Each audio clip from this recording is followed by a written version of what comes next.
नमस्कार, आप देख रहे हैं चैनल न्यूज़। मैं नैन्सी बिजत। देखते हैं सुबह की 10 ताज़ा खबरें। वीकेंड कर्फ्यू और दुकानों का ऑड इवन जारी रहेगा। केवल निजी दफ्तर 50% क्षमता से खुलेंगे। उपराज्यपाल ने सभी निजी कार्यालयों को 50% क्षमता से खोलने की मंजूरी दे दी है, लेकिन वीकेंड कर्फ्यू और मार्केट में दुकान खोलने के और इवन व्यवस्था कोरोना की स्थिति में और सुधार होने तक जारी रहेगी। दिल्ली में कोरोना महामारी को देखते हुए लगाया वीकेंड कर्फ्यू को समाप्त करने और दुकानें खुलने में और इवन हटाने के लिए मुख्यमंत्री अरविंद केजरीवाल ने शुक्रवार सुबह उपराज्यपाल अनिल बैजल से अनुशंसा की है, जिसके लिए उन्होंने उपराज्यपाल को पत्र भेजा था, जिसमें उपराज्यपाल ने 3 में से एक प्रस्ताव को स्वीकार कर लिया है। उन्होंने दिल्ली में सभी निजी कार्यालयों को 50% क्षमता से खुलने की अनुमति दे दी है।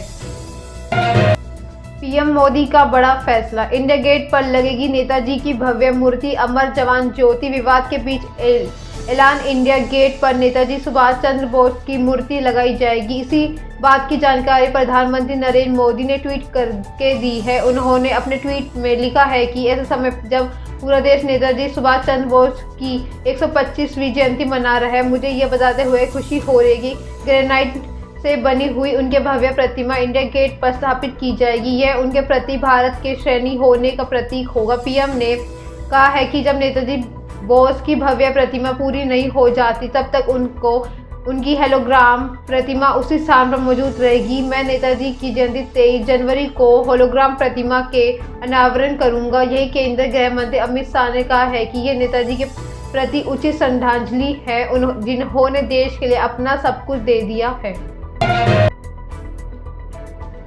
प्रियंका ने इशारों में खुद को बताया कांग्रेस की ओर से मुख्यमंत्री का चेहरा। प्रियंका गांधी ने जब उत्तर प्रदेश में कांग्रेस के मुख्यमंत्री उम्मीदवार के बारे में पूछा गया तो उन्होंने कहा है कि क्या आपको कोई दूसरा चेहरा दिखाई देता है? चुनाव के बाद क्या किसी दूसरी पार्टी का समर्थन देगी? इसी सवाल के जवाब में प्रियंका ने कहा है कि अगर ऐसी परिस्थिति आई तो हम जिस गठबंधन में शामिल होंगे उसमें हम चाहेंगे कि हमारे जो महिलाएं और युवाओं के लिए वादे हैं वो संस्कार की एजेंडा में शामिल हो। वादे कैसे पूरे होंगे? इस सवाल के जवाब प्रियंका गांधी ने कहा है कि 20 लाख नौकरियां में से 12 लाख नौकरियां ऐसी हैं जिनकी सरकारी पद खाली पड़ी हैं। इसका बजट भी सरकार के पास से है। 8 लाख अन्य नौकरियों को सब रोजगार के जरिए अवसर पैदा करेंगी। कांग्रेस का वादा 20 लाख सरकारी नौकरियां देंगे। इनमें से 8 लाख महिलाओं के लिए कांग्रेस ने घोषणा पत्र में 20 लाख सरकारी भर्तियों का वादा किया गया है। इसमें से 8 लाख सरकारी पद महिलाओं के लिए होंगे। प्राथमिक विद्यालयों में 1.5 लाख, प्राथमिक माध्यमिक में 38,000, उच्च शिक्षा में 8,000 शिक्षकों के पद खाली हैं, इन्हें भरा जाएगा। डॉक्टरों ने 6,000, पुलिस विभाग के लिए लाख रिक्त पदों को भरा जाएगा। 20,000 आंगनबाड़ी कार्यकर्ताओं और 27,000 आंगनबाड़ी सहायिकाओं की नियुक्ति होगी। संस्कृत के विद्यालयों में 2,000, फिजिकल एजुकेशन और उर्दू शिक्षकों की भी भर्ती होगी। भर्ती प्रक्रिया में फॉर्म भरने के लिए कोई फीस नहीं लगी जाएगी। परीक्षा देने जाने के लिए बस और ट्रेन की किराया नहीं लगेगा। एक जॉब कैलेंडर बनेगा जिसमें फॉर्म भरने से लेकर नियुक्ति तक की तारीख पहले से दी जाएगी। मध्य प्रदेश में हाई वोल्टेज सियासी ड्रामा। स्टेट हैंगर पर शिवराज से मिले कमलनाथ। मुलाकात के लिए सीएम हाउस पर धरना देते रहे दिग्गज। मध्य प्रदेश के राजनीति में शुक्रवार को दिलचस्प मोड़ आया। मुख्यमंत्री शिवराज सिंह चौहान और पूर्व मुख्यमंत्री कमलनाथ की स्टेट हैंगर पर मुलाकात हुई। वहीं पूर्व मुख्यमंत्री दिग्विजय सिंह ने शिवराज से मुलाकात को लेकर सीएम हाउस के सामने धरना दे दी। टीम व सुठालिया परियोजना के अंतर्गत डूब क्षेत्र में आने वाले किसानों को मुआवजा के मुद्दे पर शिवराज ने मिलने का समय देकर कार्यक्रम रद्द कर दिया।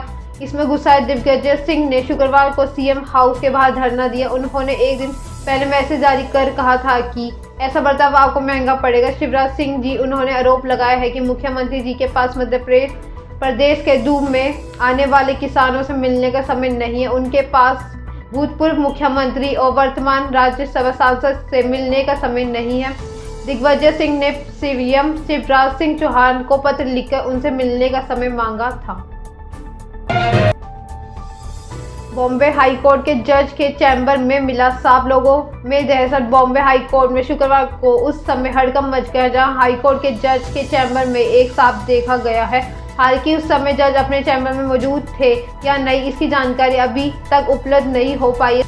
साफ को चैम्बर से निकालने का प्रयास किया जा रहा है। इससे पहले भी 2018 में नवी मुंबई के अदालत में जज को उनके चैम्बर में ही एक सांप ने काट लिया था। हालांकि जिस सांप ने उन्हें काटा वह जहरीला नहीं था।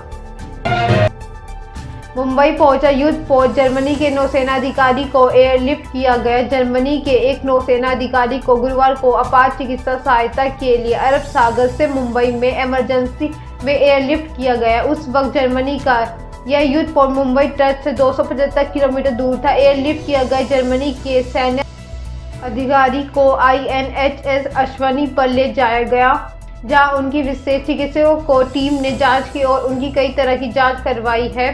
नौसेना सूत्रों से बताया है कि जर्मनी अधिकारी की हालत स्थिर है, उन्हें चिकित्सकों की निगरानी में रखा गया है।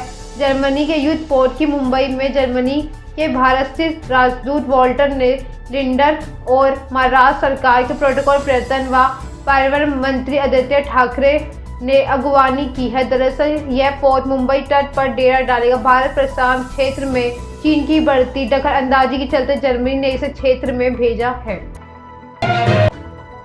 कपड़े के मास्क को संक्रमित होने में लगते हैं बस 2 मिनट। 67% भारतीय चाहते हैं कि फ्री में मिले N95 मास्क को लेकर किए गए सर्वेक्षण को भारत के 307 जिले में रहने वाले 18,500 व्यक्तियों पर किया गया है। इसमें जवाब देने वाले 65% पुरुष हैं, 35% महिलाएं हैं। भारत में मास्क की अनिवार्यता को समझने और इसके इस्तेमाल पर किए गए एक सर्वे में चौंकने वाली नतीजा सामने आया है कि हर दिन में एक भारतीय घर में बाहर निकलते वक्त मास्क लेकर नहीं निकलते हैं, जबकि 3 में से 2 भारतीय कपड़े के मास्क का इस्तेमाल करते हैं, जिसे कोरोना संक्रमण से बचाव के लिए उपयुक्त नहीं माना गया है। लोक सर्किल द्वारा किए गए इस सर्वेक्षण में सामने आया है कि अमेरिका की तरह 65% भारतीय का मानना है कि भारत सरकार मुफ्त में N95 मास्क उपलब्ध कराने के लिए एक अभियान की शुरुआत करे। सचिन के सबसे बड़े फैन को पुलिस ने पीटा। मुजफ्फरपुर जिले के टाउन थाना पर पूर्व क्रिकेटर सचिन तेंदुलकर के फैन सुधीर कुमार की एक पुलिसकर्मी ने पिटाई कर दी।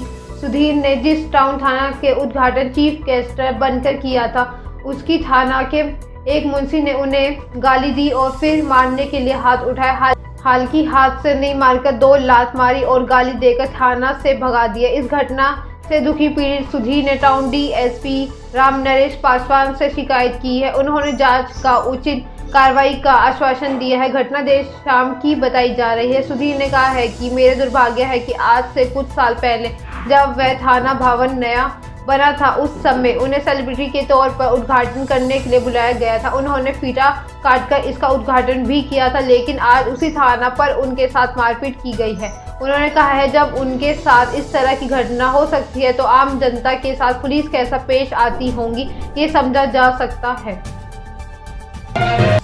इंटरनेट पर छाई देसी पुष्पा सपना चौधरी ने बोला अल्लू अर्जुन का फेमस डायलॉग। लाखों लोगों के दिलों की धड़कनें बढ़ाने वाली dancer Sapna Chaudhary social media पर काफ़ी एक्टिव रहती हैं।